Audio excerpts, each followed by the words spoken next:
ಪ್ರವಾಹತ ಅಂದರೆ ಹರೀರಿ ಅಂತಿಷ್ಟು ಅರ್ಥ ಆಗ್ಬೋದು. ಇದಮಾಪ ಪ್ರವಹತ ಯತ್ಕಿಂಚ ದುರಿತಮ್ಮಯ್ಯಿ ಅಂತ ಮಹಾನಾರಾಯಣ ಉಪನಿಷತ್ನಲ್ಲಿ ಒಂದು ಮಂತ್ರ ಇದೆ.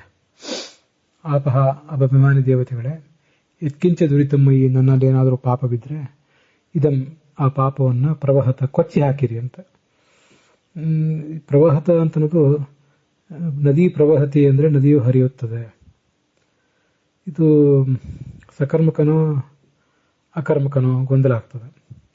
ಬರೇ ವಹತಿ ಅಂದರೆ ವಹ ಪ್ರಾಪಣೆ ಅಂದರೆ ಅದು ಸಕರ್ಮಕ ಧಾತು, ಅದ್ರ ಬಗ್ಗೆ ಏನು ಸಂಶಯ ಇಲ್ಲ.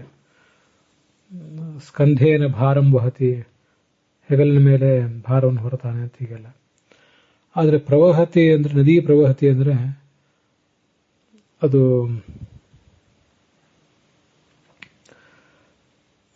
ಅಕರ್ಮಕ ಅಂತ ನಮಗೆ ಅನಿಸ್ತದೆ. ಯಾಕೆಂದ್ರೆ ಅಲ್ಲಿ ಬೇರೆ ಏನು ಕರ್ಮ ಕಾಣಿಸೋದಿಲ್ಲ.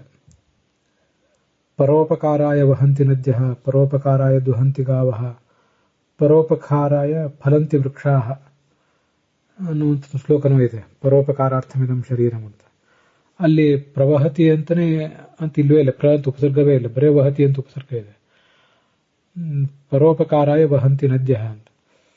ಅಲ್ಲಿ ವಹಧಾತು ಹರಿಯುತ್ತದೆ ಅನ್ನೋ ಅರ್ಥದಲ್ಲಿ ಅಕರ್ಮಕವಾಗಿ ಕಾಣಿಸಿಬಿಡ್ತದೇನೋ ನಮಗೆ.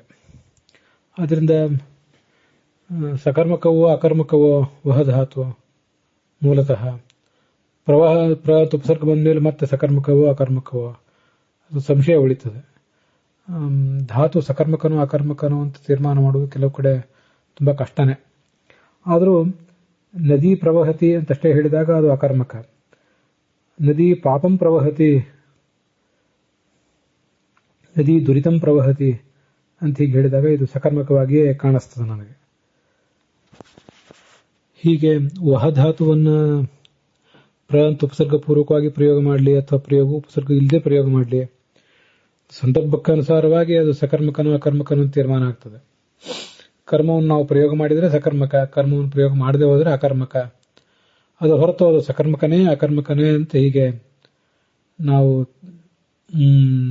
ಮೂಲಭೂತವಾಗಿ 100% ತೀರ್ಮಾನ ಮಾಡೋದು ಕಷ್ಟನೇ. ಇದ್ರ ಬಗ್ಗೆ ನಿಮ್ಮ ಅಭಿಪ್ರಾಯ ಹೇಳಬೇಕು.